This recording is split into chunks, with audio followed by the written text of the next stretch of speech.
Remember, no one's free until we're all free. And we can't protect ourselves if we can't protect each other. This is the time for all the minorities, all the movements, all the work. But didn't you... We are going to do everything in our power to make sure Kamala Harris doesn't win. Vote for, if you want, vote Donald Trump. No, I don't know if black people holistically have told you. We done with that holding hands and being side by side and going against the grain. I came home the day I met Trump, and I gave my son a MAGA hat, and I said, I guess we're there. And he said, ew. His first words to me were, ew. I said, but Baba, he said he's gonna stop the war. And he said, okay, that's it. Give me that hat. We're voting for Trump. And that's the sentiment, not just of an 8-year-old, but of an entire community. If you're gonna stop the war, even if I don't like you, I'm on your team.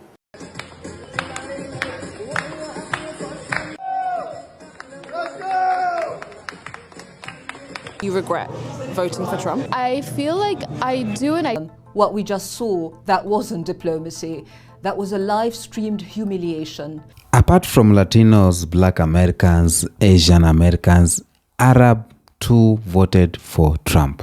I don't know how Trump managed to get their votes, but they thought that Trump was the best thing to happen to them, and they voted for him. Now, after voting for Trump, Arab too are out here regretting. It's called Lifafo. They are regretting for voting for Trump.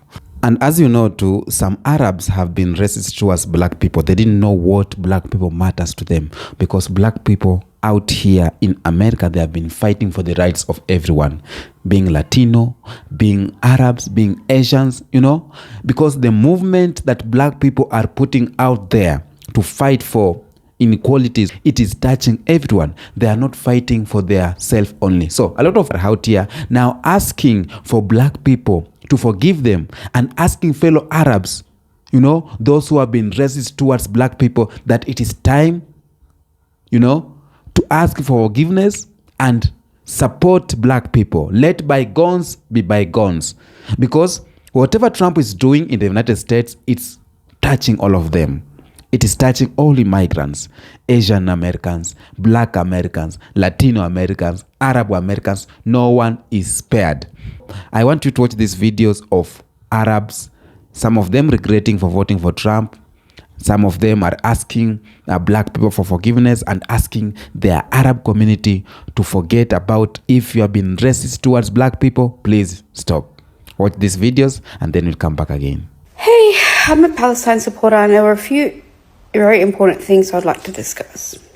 I've been hearing horror stories about how some, not all, some Palestine supporters are treating members of the black community. They're basically making fun of them, talking crap about them, and then, get this, after all that, having the audacity to ask them to speak up for Palestine. That is shameful. It is absolutely disgusting. And mind you, these people that are doing all this racist nonsense are literally like, they would never show up for black people. And they're asking black people to show up for Palestine. Like, are you stupid? Is there a screw loose up here? Like, Muslim travel ban 2.0 is officially in effect in the United States as President Donald Trump signed the executive order titled Protecting the United States from Foreign Terrorists and Other National Security and Public Safety Threats. This discriminatory policy, which is essentially a repeat of the infamous 2017 travel ban, predominantly targets individuals from Arab and Muslim countries. Except now the government has a wider latitude to deny visa requests and remove individuals who are legally in this country based on ideological exclusion. This order opens the door for the government to deny visas and reject entry based on perceived political beliefs, religious beliefs, or cultural backgrounds. Pause to read the language here. You can fully be kicked out of this country for your political beliefs. And this ban is already having disastrous effects that could lead to significant loss of life. In fact, today, Donald Trump canceled the entry of nearly 1,500 Afghans, people who had their flights booked and were cleared by the FBI, the CIA, and the U.S. military. These were people who assisted the U.S. military in its 20-year-long war in the country and put themselves and their families at risk, all under the promise that they could escape to the U.S. as refugees. And now by canceling their entry, Donald Trump essentially just handed them to the Taliban. This could be a death sentence for these people. And it's literally day one.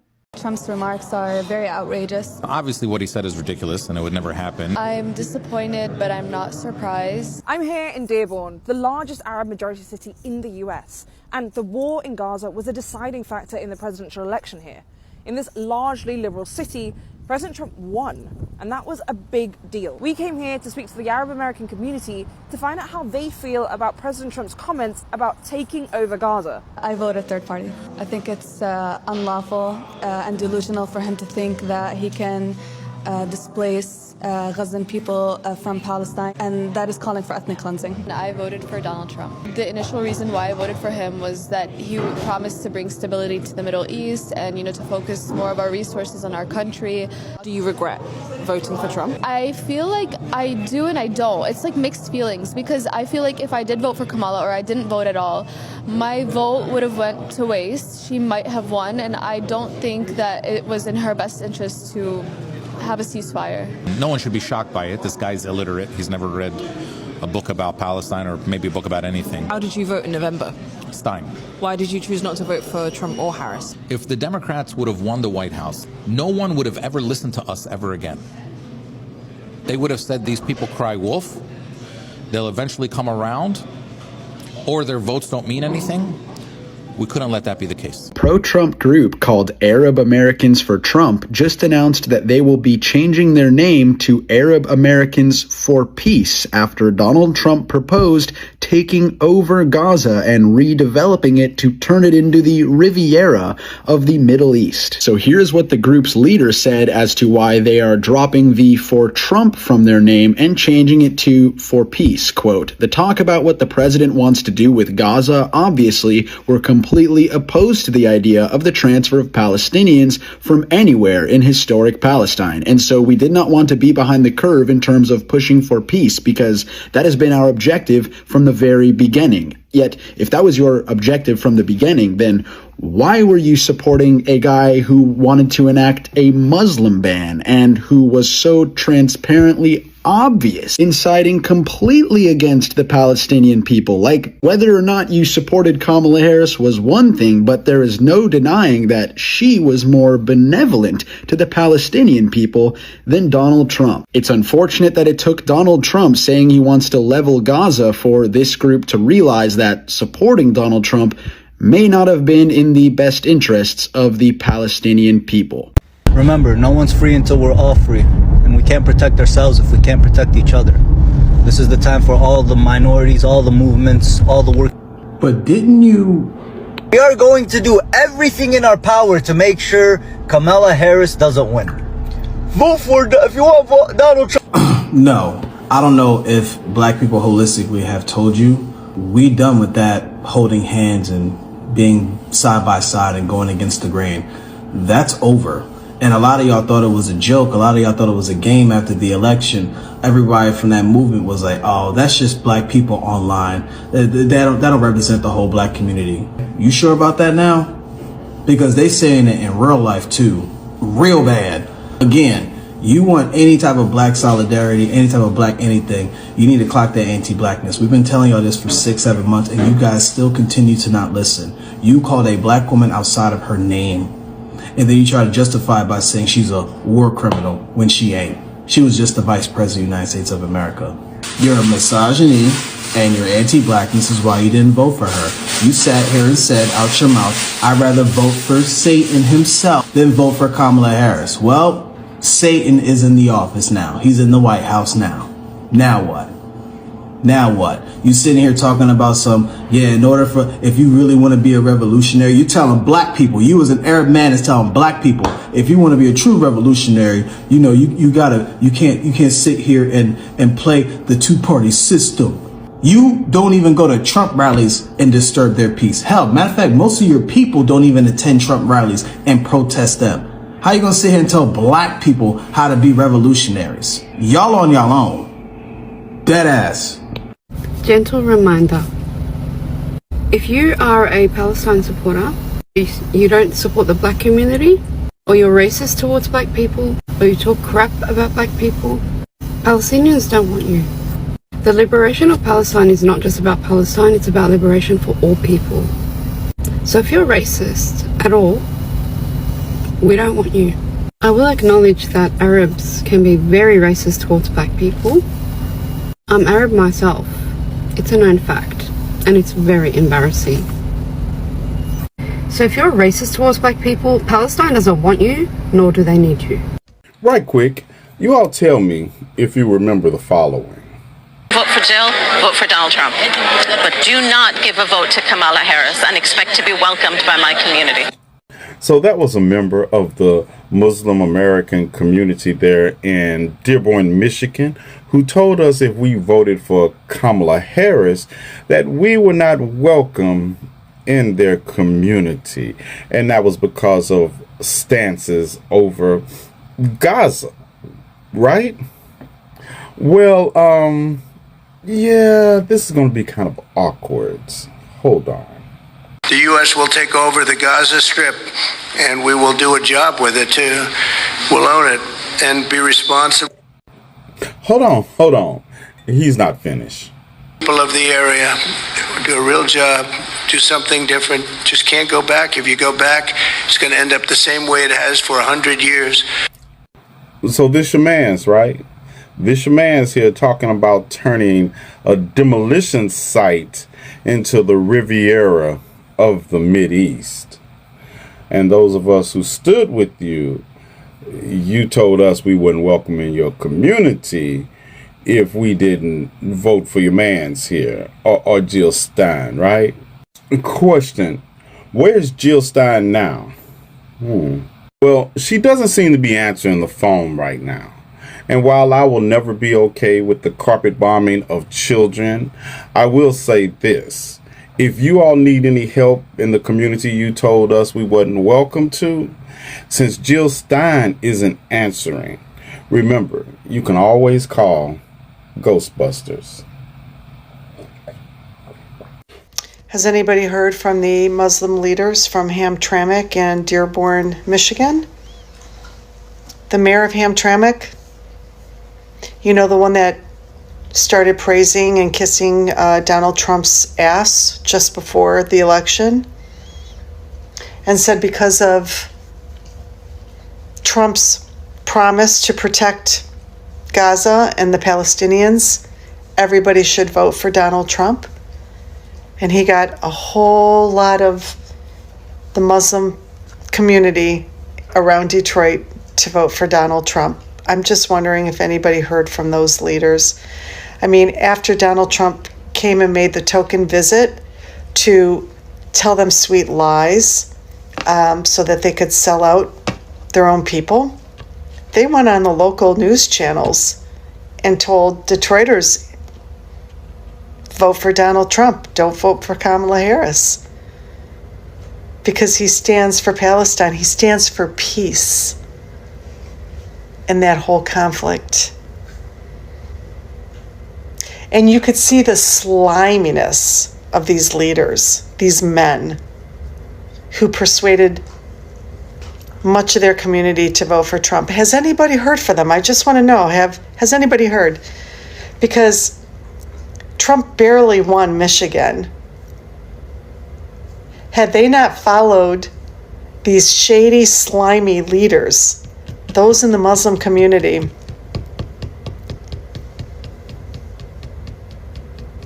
maybe Kamala Harris would have at least won Michigan. But I just want to know, where are they? They're not on our news stations tonight talking about Donald Trump's press conference to take over Gaza. They're not on the news channels here in Detroit. They were all over the place, just like that, when they could be, to promote Donald Trump. But where are they tonight? I want to know where the fuck they are. To all of you who are blaming us Arabs for Kamala losing, I'll tell you this. Kamala had everything already. All she had to do was stop sending billions of dollars to a foreign country.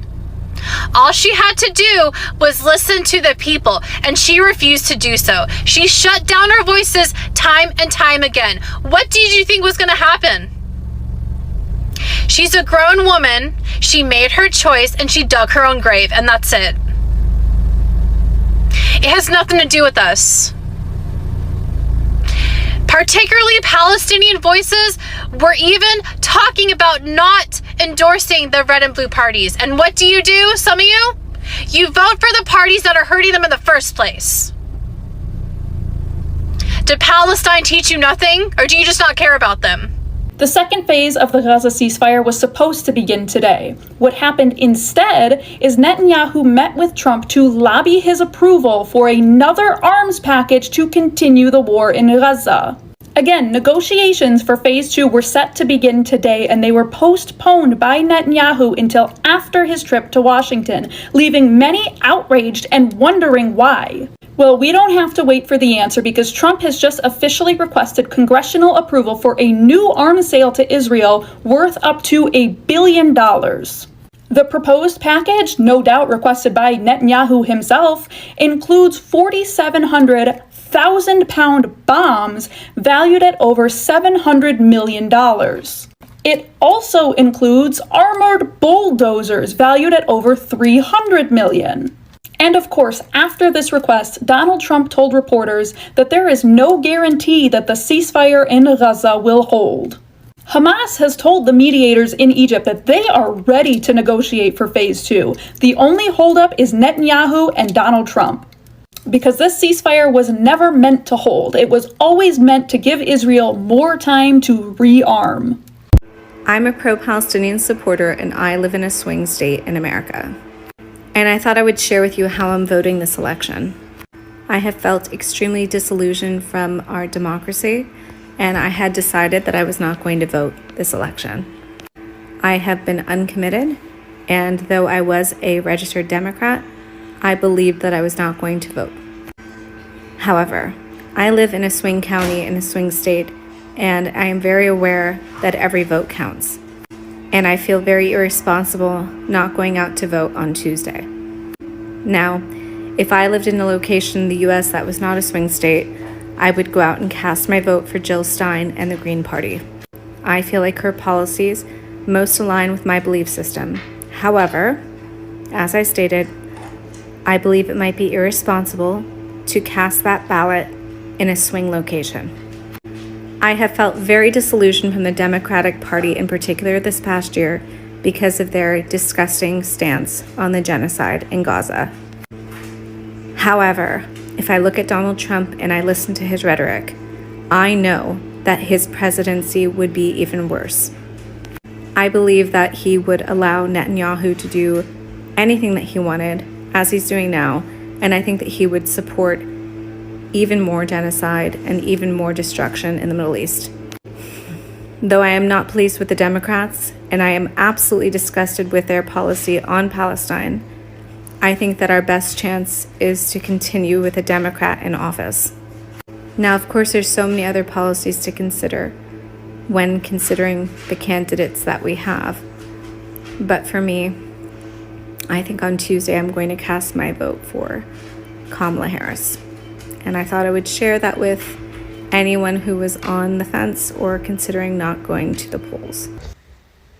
There are 3 points I want to make. The first is that if you are racist, Palestine doesn't need you, nor do they want you. Because Palestine is about liberating Palestinians, but also it's about liberating all people. If you are here only to liberate Palestinians and you don't care about anyone else, you are exacting the same form of racism that Zionists are doing to Palestinians. It is literally the same thing. They just do it worse. They're just worse. But it's still the same concept. You cannot say, oh, freedom for Palestine, freedom for Palestine. I don't give a fuck about black people. They're this, they're that, and talk shit about them. It doesn't work that way. And mind you, black people are harmless.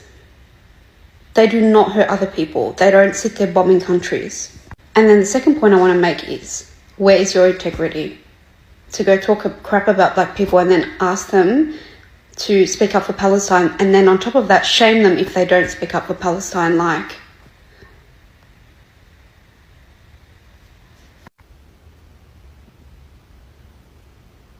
You're weird. The third point I want to make is people that use the hashtag Palestinian Lives Matter. That is not your hashtag to use. That belongs to black people. Have some integrity, honestly. Even though I fully support the notion of speaking against settler colonialism, I also believe that it needs to happen in a certain way. The path towards ending settler colonialism has to be clean and pure. It cannot be tainted with aspects of settler colonialism. And yes, when you are shaming the black community or any other community per se, you are engaging in what the Zionists do, and that defeats the purpose. And again, it brings me back to the point of, you should not be here just to save Palestine or just to save the Arabs and then not give a crap about anybody else.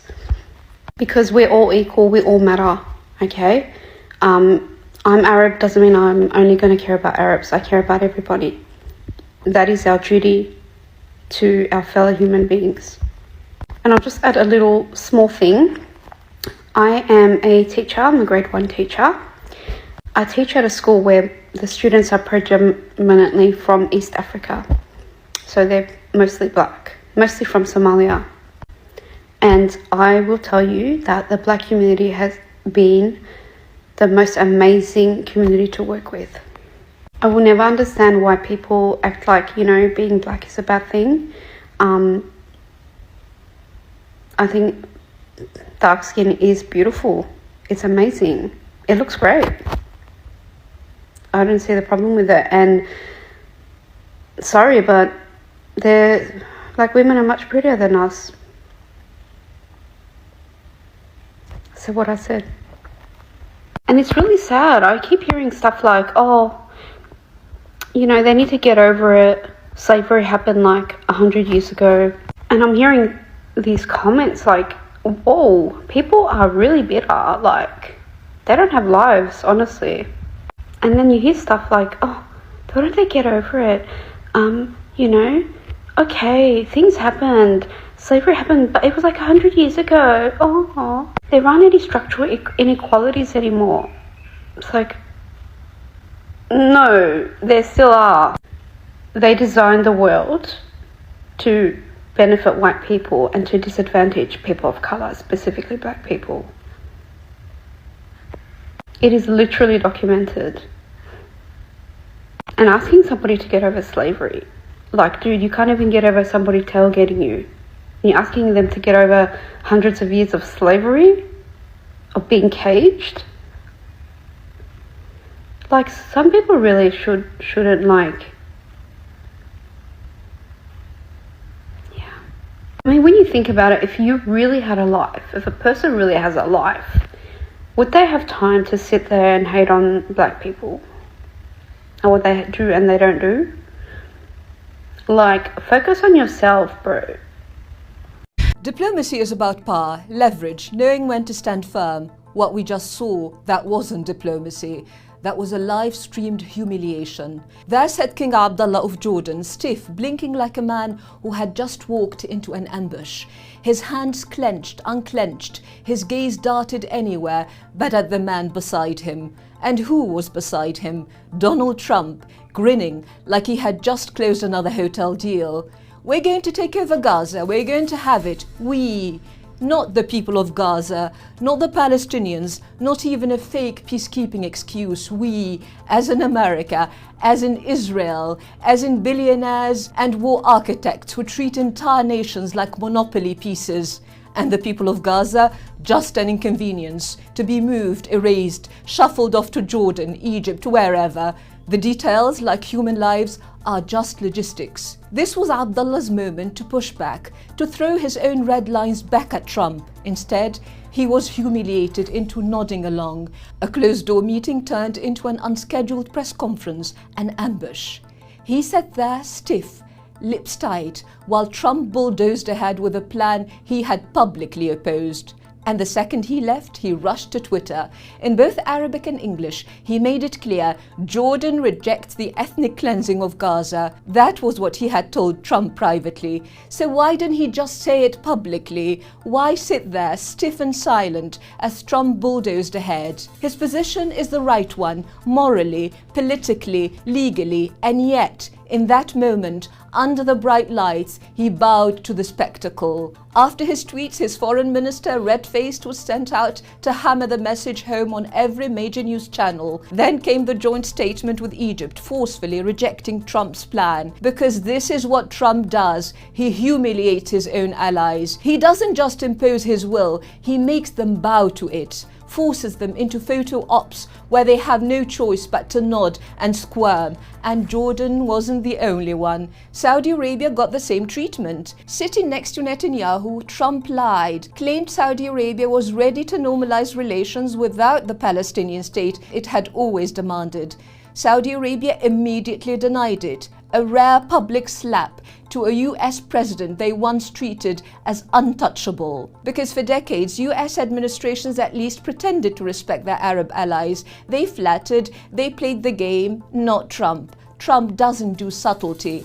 There's no handshake diplomacy, no balancing act, just brute force and public mockery. And when asked if he'd cut off aid to any country that refused to comply, he didn't even hesitate. Yes, just like that. And how much are we talking about? 1.69 billion to Jordan and 1.5 billion to Egypt. Sounds like a lot, until you realize Trump is pressuring Saudi Arabia for 1 trillion. Suddenly, the aid he's dangling over Jordan and Egypt looks like pocket money. For decades, these leaders played the game, made sure their survival depended on Washington's favor. But Trump's arrogance, his blind obedience to Israel's most extreme factions, is forcing even his allies to say no. Because he's not just pushing policies that hurt them, he is threatening to set the region on fire. Trump keeps repeating, Israel is too small, it needs to be enlarged. That is not just a threat to what's left of Palestine, that is a threat to the entire region. Because Trump's far-right Israeli allies don't just want more land, they want it all. They talk about expansion from the Nile to the Euphrates. And Netanyahu? He doesn't even hide it anymore. When asked about a Palestinian state, he mockingly suggested, Saudi Arabia has a lot of land. That is the future Trump and his far-right Israeli allies are shaping, a Middle East ruled by expansionist extremism. A region where borders are erased, nations are torn apart, and millions are forced into exile while their land is stolen, bulldozed, claimed. And if Arab leaders give in, they won't survive it. Because what Trump is demanding isn't just obedience, he is demanding self-destruction.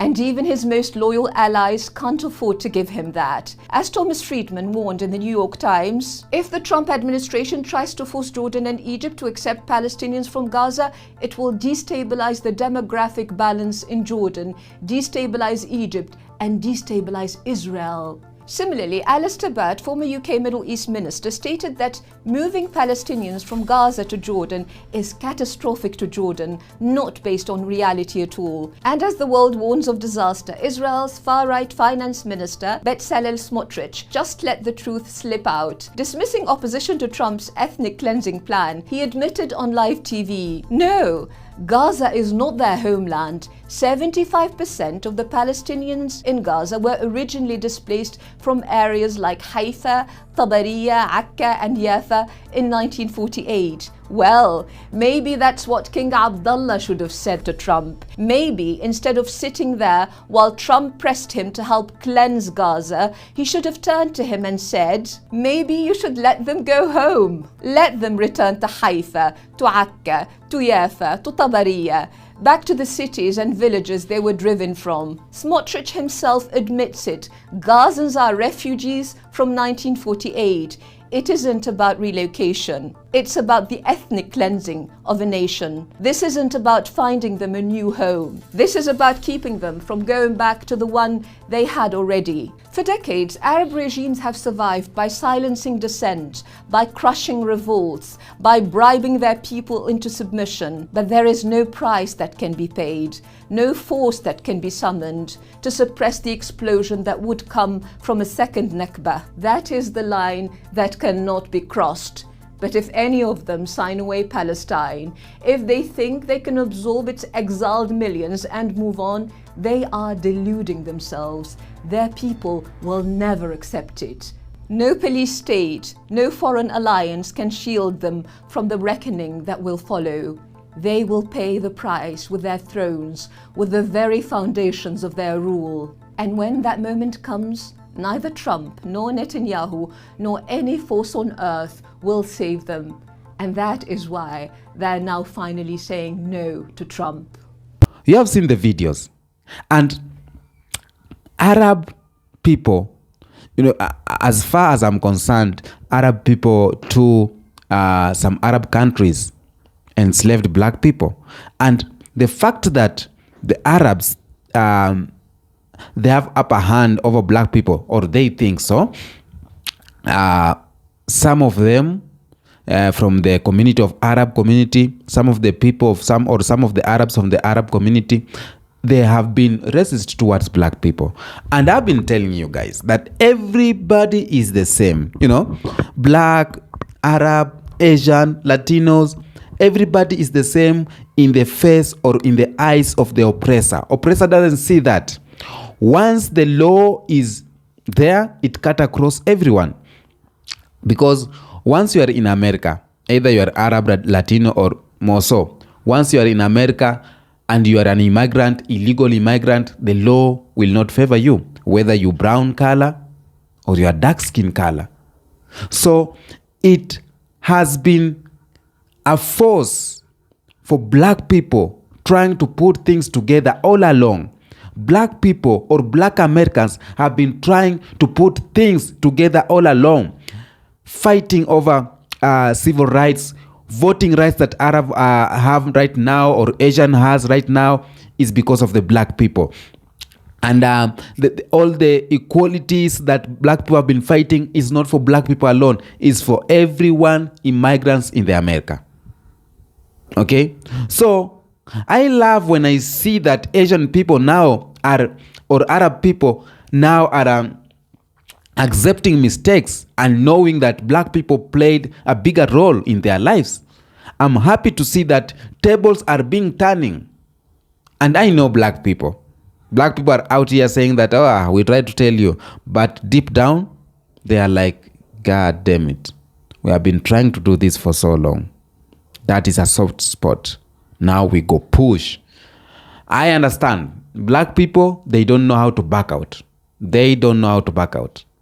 So the videos that we have seen is the videos of Arabs regretting, and some of them voted because they wanted peace, and Donald Trump promised that he will end the war. And most of Arabs people voted because of that. But after Trump took power, things got different. And there is some factors that has made Arab people, there's some policies that Donald Trump has kept and made Arab people to regret. Arab Americans are regretting voting for Trump for some reasons. One of the reasons, as I mentioned earlier, is the proposal to take over Gaza and relocate nearly 2 million Palestinians. This plan has been made with critics for community leaders and residents, particularly in areas like Dearborn, Michigan, which has a significant Arab American population. Now, there are some policies too that Donald Trump has kept or has endorsed, and it's affecting Arabs or Arab American. One of the policies is a support for Israel and the Israel-Palestine conflict. Recognition of Jerusalem as Israel capital, one of Trump's most controversial policies, was the decision to recognize Jerusalem as the capital of Israel and move the US embassy there. That was in 2018. And this move was strongly opposed by many in the Arab world. But I don't know why they voted him back, because that was a proposal in 2018 that Donald Trump recognized Jerusalem as the capital city of Israel. And now Arab are out here to asking for black people to help. You know, black people are the ones that are being used to fight these battles. Another thing that is affecting Arab people is adding aids to Palestine. Now, Trump administration halted USA or US aid to the United Nations Relief and Works Agency, which provides services to Palestinian refugees. The administration also stopped funding to various humanitarian programs and support for Palestine health and education. Another thing is a Muslim travel ban. That executive order was in 2017, and I think when he has come back to power again, he is rejuvenating it. But I've seen videos where there is this Arab lady who is complaining, saying that Donald Trump is targeting Arabs and Muslims. But that's not how it is. And as I always say on these FAFO videos, that once you are going to vote, you knew what Donald Trump is for. Because when you talk about the immigration policies restricting refugees administration, it was on his manifesto. Even in the debate, he was talking about it. So everyone knows or knew what Trump will be, or which policies Trump will come and endorse. So it is something that every voter went on the ballot box or voted online knowing that this thing will happen.